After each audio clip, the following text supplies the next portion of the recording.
আচ্ছা, আপনারা কি স্লাইডটা দেখতে পাচ্ছেন? জি ভাইয়া। আমি এই যে আয়কর, ব্যক্তিগত আয়কর, কোম্পানি আয়কর দেখতে পাচ্ছেন?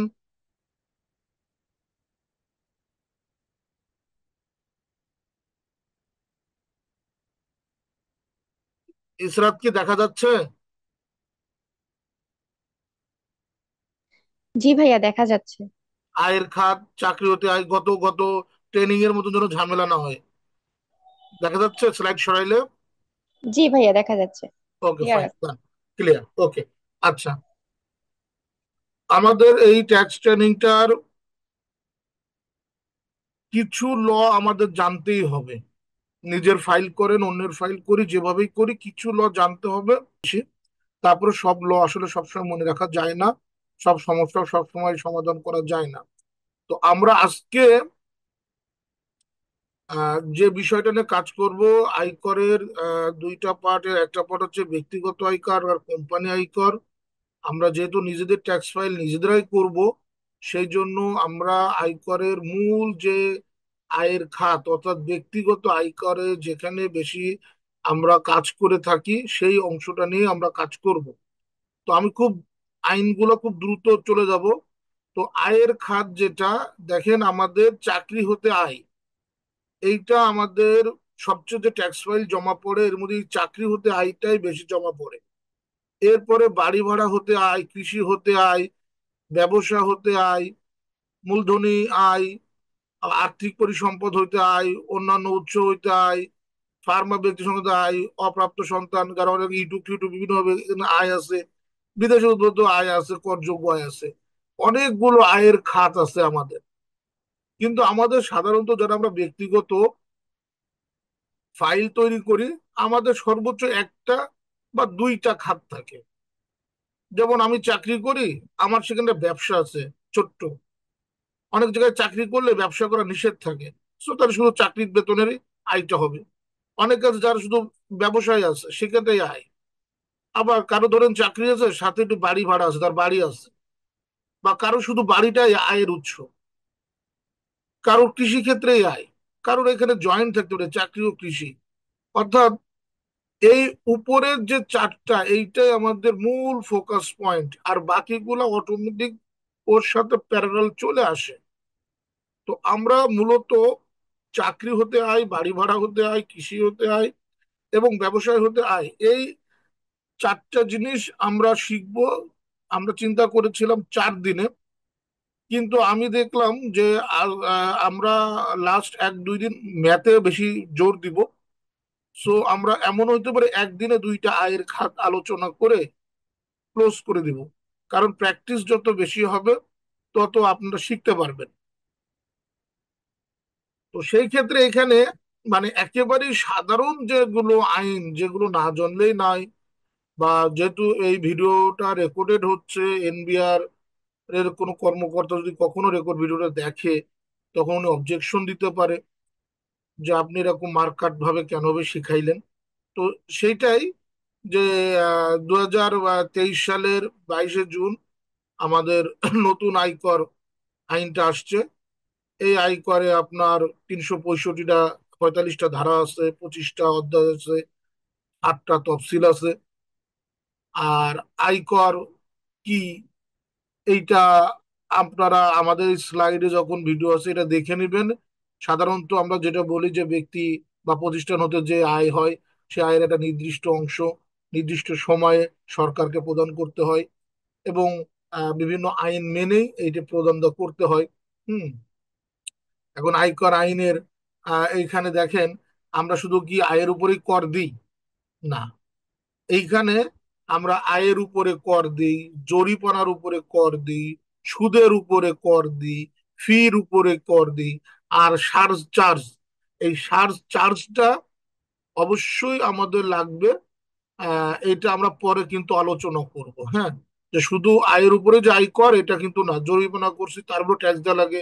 আমরা যদি ব্যাংক থেকে কোনো সুদ পাই, সাবির ভাই ব্যাংকে আছে, যারা ফিক্সড ডিপোজিট করে, ও ফিক্সড ডিপোজিটের উপর ওনারা ইনকাম ট্যাক্স কেটে নেয়। যাদের সঞ্চয়পত্র আছে সেটার উপরে ট্যাক্স কেটে নেয়। আমরা অনেক সময় পরীক্ষার ফি টি জমা দিই, বা বিভিন্ন কাগজের বা বিভিন্ন প্রজেক্টের ফি জমা দিই, সেখানেও ট্যাক্স কেটে নেওয়া হয়। আর সার্চ চার্জ আছে, এটা আমরা ইলাবোরেট একটু বুঝাবো। সার্চ চার্জটা এটা জানার দরকার, কারণ সঠিকভাবে ট্যাক্স ক্যালকুলেশন করতে গেলে সার্চ চার্জের একটু বিষয় দরকার আছে। এরপরে জাস্ট আইনের এটা একটা স্লাইড, এখানে জাস্ট দেখানো হয়েছে যে কোন ধারা কয়টা, কি কয়টা, তফসিল কয়টা। এইটা আসলে আপনাদের এত জানার দরকার নাই। আমি জাস্ট আইনগত কারণে আর কি এটা একটু দিয়ে দেওয়া, যে 2023-এর আইনে কি কি আছে এইগুলো একটু দিয়ে দেওয়া। হ্যাঁ, এখানে যে তো 8টা তফসিল, 8টা তফসিলে কি বলছে, যে তফসিল 6 এই যে কর অব্যাহতি বা রেয়াত, এটা আমাদের লাগবে। হ্যাঁ, এই জিনিসটা আমাদের লাগবে আর কি পরবর্তী ক্যালকুলেশন করার সময়। এরপরে একটা জিনিস আসছে যে কর দিবস। এটাও জাস্ট জেনে রাখার জন্য। এটা আমরা মোটামুটি যারা ট্যাক্স ফাইল করি তারা আমরা সবাই জানি যে যারা পার্সোনাল ট্যাক্স ফাইল করি আমরা 31 30 নভেম্বরের মধ্যে আমাদের ট্যাক্স ফাইল জমা দিতে হয়। কিন্তু এখানে অনেক সময় সরকার বা এনবিআর চাইলে 1 মাস 1 মাস করে বৃদ্ধি করতে পারে, বা কোনো নতুন করদাতা হয় 30 জনের মধ্যে প্রথম করটা সাবমিট করতে পারে। এইখানেও এত আইন আপনার মুখস্থ করার প্রয়োজন নাই। ব্যক্তিগত রিটার্ন করার জন্য এটা উকিলরা করবে। এরপরে আয়কর রিটার্নটা কি, যেহেতু আপনারা আয়কর ট্রেনিংই করতেছেন, সো আয়কর রিটার্নটা কি এত কিছুই না। আয়কর রিটার্নটা আপনি চাইলেই আপনার আয় ব্যয় বা সম্পদের হিসাব নিজের মতন করে লিখে আপনি জমা দিতে পারবেন না। বাংলাদেশ সরকার এনবিআর একটা নির্দিষ্ট ফরম্যাট করে দিয়েছে, একটা ফর্ম করে দিয়েছে। সেই ফর্মের অধীনে মানে ওইভাবেই আপনাকে সাজিয়ে গুছিয়ে পরিপাটি করে এই আপনার আয়করের আয় ব্যয়ের হিসাবটা হচ্ছে জমা দিতে হবে। সো এই ক্ষেত্রে রিটার্নটা নিজের মতন করে করা যাবে না, নির্দিষ্ট ফর্মের মধ্যে করতে হবে। এই ফর্মটা আপনি অ্যাভেলেবেল ইন্টারনেটে পেয়ে যাবেন, এটার কোনো নাই। এরপরে আয়কর রিটার্ন দাখিল করবেন কারা, এটা জানেন। আচ্ছা, এইখানে একটা ইম্পর্টেন্ট একটা জিনিস আছে যে করযোগ্য আয়ের ভিত্তিতে যাদের রিটার্ন দাখিল করতে হবে, এটা একটু বুঝে নিবেন। যদি নিজের ট্যাক্স ফাইল করতে চান সেটাও আমরা দেখাই দিব, যে কোনো স্বাভাবিক ব্যক্তি তার 3,50,000-এর বেশি আয় হতে হবে। 3,50,000-এর বেশি। আর মহিলা অথবা 65 বছরের, এই 65 বছর কিন্তু পুরুষও হতে পারে, উপরেটা শুধু পুরুষ, 3,50,000 শুধু পুরুষ। দ্বিতীয়টা হচ্ছে মহিলা অথবা 65 বছর, অর্থাৎ কোনো পুরুষের বয়স যদি 65 বা 65 বছরের উপরে উঠে যায়, তার জন্য 4 লাখ টাকার বেশি হলে উনি ইনকাম ট্যাক্স দিবে। আর 4 লাখ টাকা বা 4 লাখ টাকা মানে কম হলে ওনাকে ইনকাম ট্যাক্স দেওয়া লাগবে না বাৎসরিক। তৃতীয় লিঙ্গ, যেটা আমরা আহ, হিজলা বলে থাকি অনেক সময়, বা প্রতিবন্ধী, এনাদের জন্য বছরে 4,75,000 করা হয়েছে। এর বেশি হলে তখন ট্যাক্স দিবেন। আর গেজেটভুক্ত যুদ্ধাহত মুক্তিযোদ্ধা যারা আছেন, এই মুক্তিযোদ্ধাদের 5 লাখ টাকার বেশি ইনকাম থাকলে ওনারা তখন ট্যাক্স দিবে। এই স্ল্যাবটা আমাদের মনে রাখতে হবে, যে আমি যদি পুরুষ হই তাহলে আমার 3,50,000-এর উপরে করযোগ্য আয় হতে হবে। আমি যদি মহিলা হই 4 লাখের। আমি যদি 65 বছরের বা তার বেশি বৃদ্ধ হই তাহলেও 4 লাখের অধিক হইতে হবে।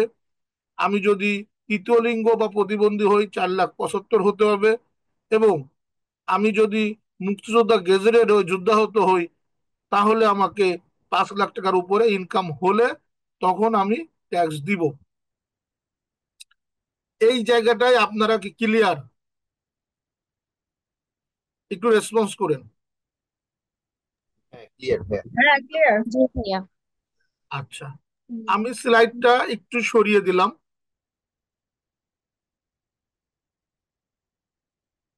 আর্জনা বা বলেন,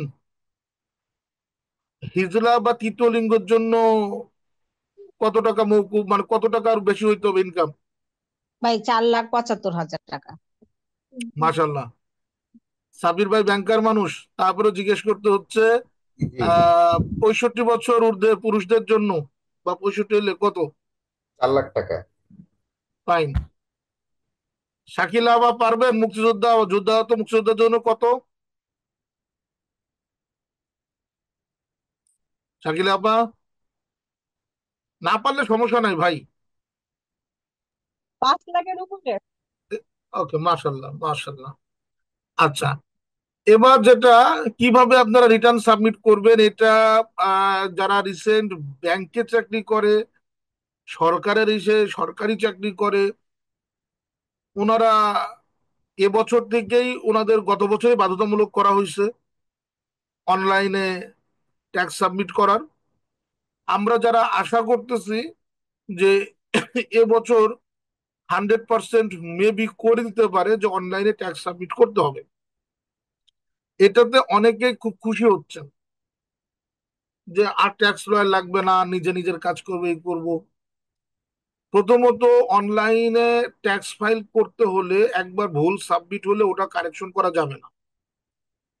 দ্বিতীয়ত হচ্ছে, অনলাইনে ট্যাক্স সাবমিট করার আগে আগে অফলাইনে হার্ড কপি করে ক্লায়েন্টকে দেখিয়ে তারপরে অনলাইনে সাবমিট করতে হচ্ছে, অর্থাৎ ডাবল ঝামেলা। এবং অনলাইনে অনেক সময় সফটওয়্যার একটু জটিলতা দেখা দিচ্ছে, সেটা যে কারোর সাথে বা যে কেউ এটা দ্রুত সমাধান করাটা কঠিন। তো অনলাইন আমাদের সুবিধা হয়েছে, কিন্তু আমরা যারা ট্যাক্সে কাজ করি, আমরা যদি দিনে 20টা ফাইল করতে পারতাম, অনলাইনে অনেস্টলি আমরা 5 থেকে 6টার বেশি ফাইল করতে পারছি না। সো অনলাইনে ফাইলের রেট আমরা বেশি নিচ্ছি, আর অফলাইনেটা কম নিচ্ছি।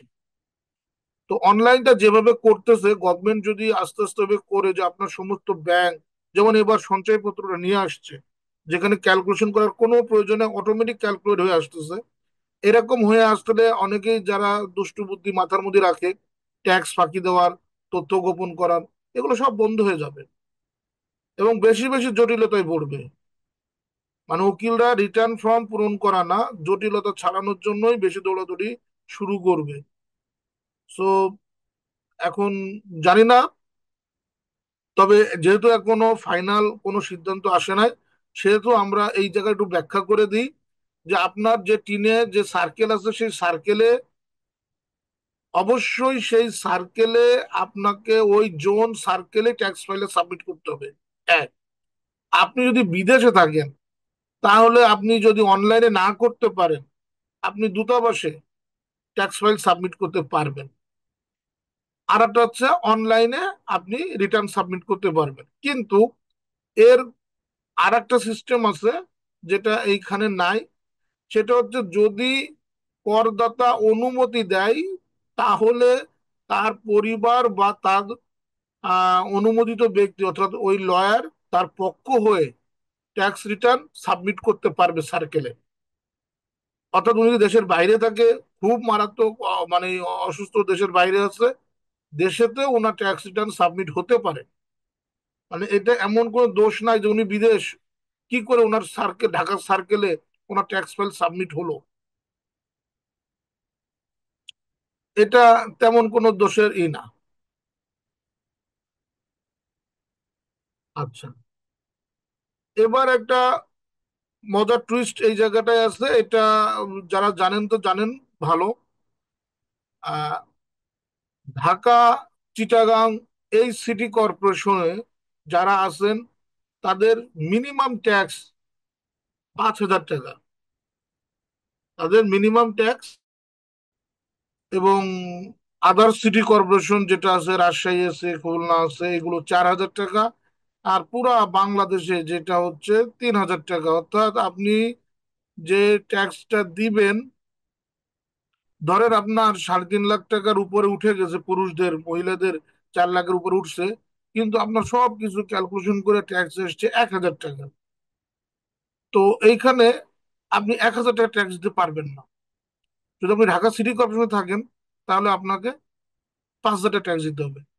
এখন অনেকের একটা প্রশ্ন আছে, যেটা আপনারা প্র্যাকটিক্যাল যদি কাজ করতে যান তাহলে বুঝবেন, যে আপনি চাকরি করছেন রাজশাহীতে, বা আপনার ভাই বোন জন্ম রাজশাহীতে, আপনি রাজশাহীতে আপনি টিন ওপেন করছেন, কিন্তু আপনি চাকরি করেন ঢাকাতে, ফ্যামিলি নিয়ে বা নিজে থাকেন ঢাকাতে, সেই ক্ষেত্রে আপনার মিনিমাম ট্যাক্স কত হবে, 5,000 না 4,000? বলেন, কি আনসার দিতে পারবেন? টিন রাজশাহীতে টিন খুলছেন, আর আপনি চাকরি করেন, বসবাস করেন ঢাকাতে, তাহলে আপনার মিনিমাম ট্যাক্স 5,000 না 4,000? কে পাঁচ আনসার হাজার দিতে পারবেন? হ্যাঁ, পাঁচ 5,000। হাজার হবে, 5,000। হ্যাঁ, এইটা অনেকেই ভুল করে, বা আমাদের কাছে অনেকেই আছে যে ট্যাক্স দিতে চায় না। কেন আমি এটা দিব, আমার টিন তো রাজশাহীতে। না, আপনি যেখানে যে মুহূর্তে অবস্থান করবেন এবং যেখান থেকে আপনি ইনকামটা করেছেন, সে যে সিটিতে আপনি বসবাস করতেছেন, যেখানে আপনি বেতন পান, ওই অনুযায়ী আপনাকে ট্যাক্স দিতে হবে। এখন আপনি কোনো একটা, ধরেন আমার বাড়ি যশোরে, আপনি যশোরে টিন খুলছেন, আমি ঢাকাতে থাকি, তাই বলে কি আমি 3,000 টাকা দিব? না, আমাকে 5,000 টাকাই দিতে হবে। অর্থাৎ বর্তমান ঠিকানার উপরে বেস করে, যেখানে ইনকামটা হচ্ছে ওইটার উপরে বেস করে আমরা ট্যাক্সটা দিব। তো এইটুক তো ক্লিয়ার যে আমরা মানে মিনিমাম ট্যাক্স কতটুক দিব। আমার ওই যে রাজশাহীর ভাই, তো এই একটা ধাপ গেল। এবার আস্তে আস্তে সারচার্জ, যেটা আমি আপনাদের আগেই বলছিলাম যে সারচার্জটা একটু ইম্পর্টেন্ট, কিছু কিছু ক্ষেত্রে ইম্পর্টেন্ট। কাজ করতে গেলে এটা অনেকে আমরা ভুল করি বা আমরা মেনে নিতে চাই না। সেই ক্ষেত্রে হচ্ছে যে আমরা অনেকেই যারা নতুন ট্যাক্স লয়ারের কাছে যাই, ট্যাক্স লয়ার খুব যুক্তি দেয়, আপনি আপনার অ্যাসেট বৃদ্ধি করে দেখান, প্রথম ফাইল আপনি যা খুশি দেখাবেন, কিচ্ছু হবে না। এগুলো ভুল, মিথ্যা কথা। হ্যাঁ, কিছুটা বেশি দেখা যায়, কিন্তু অতি রঞ্জিত করাটা এটা ভালো না। আপনার কাছে আয় ব্যয় হিসাব সঠিক না থাকলেও আনুমানিক ধরেন 5 লাখ 10 লাখ টাকা আছে, এটা আপনি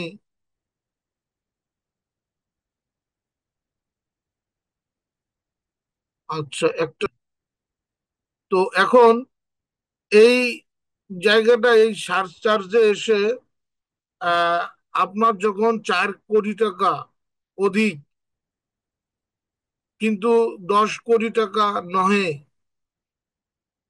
এইরকম একটা রেঞ্জে চলে যাবে আপনার সম্পদ, নিট সম্পদ, তখন তো সবকিছু ক্যালকুলেশনের উপর পরে যেও আপনার 10% ট্যাক্স দিতে হবে, সারচার্জ দিতে হবে। আপনার নিজের নামে যদি 2টা গাড়ি থাকে, একটা গাড়ি থাকলে না, 2টা গাড়ি থাকে, তাহলে কিন্তু আপনাকে এই সারচার্জ দেওয়া হবে। অনেকেরই ফ্ল্যাট আছে, বিশেষ করে যারা বাড়ি ভাড়া দিয়ে ঢাকা শহরে চলাচল করেন, এই বাড়ি ভাড়ার ক্ষেত্রেও কিন্তু একটা বিষয় আছে, যে বলে আমার 2টা ফ্ল্যাট আছে, আমার 3টা ফ্ল্যাট আছে, আমার 4টা ফ্ল্যাট আছে। কিন্তু না, যদি সব ফ্ল্যাটের আয়তন যোগ করে, ধরেন একজনের 6 তলা বাড়ি, সব ফ্ল্যাটের আয়তন যোগ করে দেখা যাচ্ছে যে ওনার 8,000 বর্গ ফুটের উপরে ওনার ফ্ল্যাটের পরিমাণ হচ্ছে, তাহলে কিন্তু ওনাকে এই সারচার্জ দিতে হবে 10%। তো এই এই জিনিসটা, সারচার্জটা মূলত একটু বিলাসিতা বা সমতা তৈরি করার জন্যই মূলত এটা করা হয়েছে। তারপরে দেখবেন সাইডে একটা নোট দেখা যাচ্ছে, বিড়ি, সিগারেট, জর্দা, গোল, এরকম তামাক জাতীয় ব্যবসা, এর উপার্জিত যে আয় হয়, আয়ের উপর আবার 2.5% চার্জ দিতে হবে। অর্থাৎ আপনাদের যদি এই টাইপের কোনো ব্যবসা থাকে, তাহলে ইনকাম ট্যাক্স তো দিবেন, আয়ের উপরেও আবার 2.5% চার্জ এক্সট্রা দিতে হবে। এখন এই সাথে একটা জিনিস হচ্ছে যে আমরা কি শুধু আয় করলে ট্যাক্স দিব, আমরা কিন্তু ব্যয় করলেও ট্যাক্স দিই। যেমন আমি তো নিজের টাকায় গাড়ি কিনছি, তা গাড়ির জন্য রোডের জন্য ট্যাক্স দিই, সবকিছু ট্যাক্স দিই। যদি আপনার গাড়ির সিসি 1500 হয়, তাহলে আপনাকে 25,000 টাকা ট্যাক্স দিতে হবে। এইভাবে বিভিন্ন স্ল্যাবে যে 3.5 লাখ টাকা পর্যন্ত আছে ট্যাক্সের বিষয়। কিন্তু এই 25,000 টাকা মনে হচ্ছে যে আপনার জন্য খুব বার্ডেন, আসলে কিন্তু না। সাব্বির ভাই ব্যাংকে চাকরি করে, উনি আস্তে আস্তে বুঝবেন। উনাদের ব্যাংকে আপনার হচ্ছে আহ, গাড়ি দেওয়া হয়। আমার নিজের ভাইও ব্যাংকের ভিপি, এই জন্য আমি এই বিষয়টা খুব ভালো জানি। জি যাদের ভাই। যাদের বেতন 1.5 লাখ হয়ে গেছে বা 1,20,30 হয়ে গেছে, আমার মতে এদের গাড়ি কিনে ফেলে দেওয়া ভালো। কারণ হচ্ছে এই 25,000 টাকা কিন্তু আপনি অ্যাডভান্স ট্যাক্স দিচ্ছেন, এইটা আপনি ফাইনালি রিবেট পাবেন। এই ট্যাক্সটা মকুব করা হয়, মাফ করা হয়। সো এটা জন্য কষ্ট পাওয়ার কিছু নাই। আপনি যদি 1 লক্ষ টাকা ট্যাক্স দেন, 70, 80, 90 হাজার টাকা ট্যাক্স দেন, আপনি গাড়ি বাবদ যে 25,000 টাকা দিবেন, ওইটা ওইখান থেকে মাইনাস হবে। এই জন্য এত কষ্ট পাওয়ার কিছু নাই। অনেকে বলে যে জিপ গাড়ি, জিপ গাড়ি আহ, একটা সেকেন্ড আছে। অনেকে বলে যে জিপ গাড়ি কিনলে অনেক ট্যাক্স দিতে হয়। কিন্তু আপনার যদি ইনকাম থাকে, আপনার যদি ট্যাক্স দিতে হয়, তা রিবেট পেয়ে যাবেন। এটা খুব বেশি ক্ষতিকর কিছু না। আচ্ছা, এইখানে আমাদের খুব একটা ইম্পর্টেন্ট জিনিস যে কর রেয়াত। আপনার স্লাইডটা দেখা যাচ্ছে তো, তাই তো? স্লাইডটা দেখা যাচ্ছে তো ভাইজান? জি ভাইয়া, দেখা যাচ্ছে। আচ্ছা, এই কর রেয়াতটা খুব ইম্পর্টেন্ট। বিশেষ করে যারা এই যে আমরা বেসরকারিতে যারা চাকরি করেন, এনাদের আহ, এই জিনিসটা খুব ইম্পর্টেন্ট। আমরা যারা ট্যাক্সে কাজ করি, আমরা বারবার ওনাদের বুঝাই যে অ্যাটলিস্ট আপনারা যেন সঠিক সময়ে ইনভেস্টমেন্টটা করেন। সরকার বেশ কিছু ক্ষেত্রে ইনভেস্টমেন্ট করলে, দান করলে, বরাদ্দ দিলে, সেখানে সরকার তাকে কিছু মওকুফের ব্যবস্থা করছে ট্যাক্সের। যে আপনার আয়কর আসছে 50,000 টাকা, আপনি যদি সঞ্চয়পত্রে ইনভেস্টমেন্ট করেন, তাহলে আপনি পার লাখে 15,000 টাকা মাপ পাবেন। আপনি জীবন বীমা করেছেন, সেখান থেকে আপনি মাপ পাবেন বা ছাড় পাবেন। আপনি বিভিন্ন সরকারি অনুমোদিত কল্যাণ তহবিলে জমা দিচ্ছেন, দান করেছেন, সেখান থেকেও আপনি ওই অনুপাতে রিবেট পাবেন। অথবা আপনি কোনো মিউচুয়াল ফান্ডে, শেয়ার বাজারে ইনভেস্টমেন্ট করেছেন। অর্থাৎ সরকার মানুষকে ইনভেস্ট করার জন্য উৎসাহিত করতেছে। অর্থ নিজের কাছে গচ্ছিত না রেখে সেটা বিভিন্ন ফান্ডে জমা দিলে, ইনভেস্ট করলে, সরকার তখন বা চাঁদা দিলে সরকার তখন তাকে একটা ডিসকাউন্ট দিচ্ছে ট্যাক্সের থেকে। তো এই ডিসকাউন্টটা আমাদের ক্যালকুলেশন করতে হবে প্রতিটা সেক্টরে। সেটা বাড়ি ভাড়া, কৃষি বলতে পারেন, ব্যবসা বলতে পারেন, বা বেতন বলতে পারেন, সব জায়গায় এই কর রেয়াত নেওয়ার সুযোগটা রয়েছে। এইটা আমরা পরামর্শ দিই।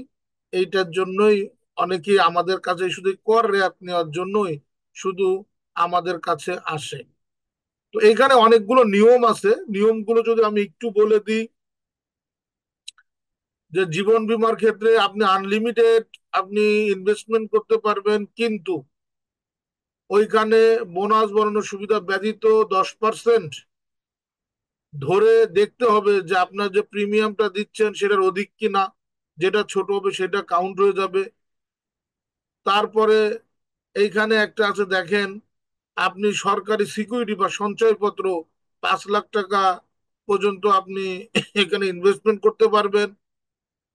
তারপরে আপনি ডিপিএস যেটা আগে ছিল, এইখানে একটা বলি, অনেকে এফডিআর করে, অর্থাৎ ফিক্সড ডিপোজিট করে। হ্যাঁ, এই এফডিআর এ কিন্তু কোনো নাই, কোনো রিবেট নাই, ছাড় নাই।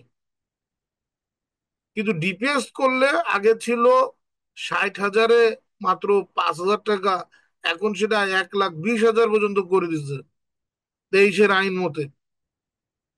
তো এই ডিপিএস আর এফডিআর নিয়েই বেশিরভাগ আমাদের কাছে ঝামেলাটা হয়, দ্বন্দ্ব হয়।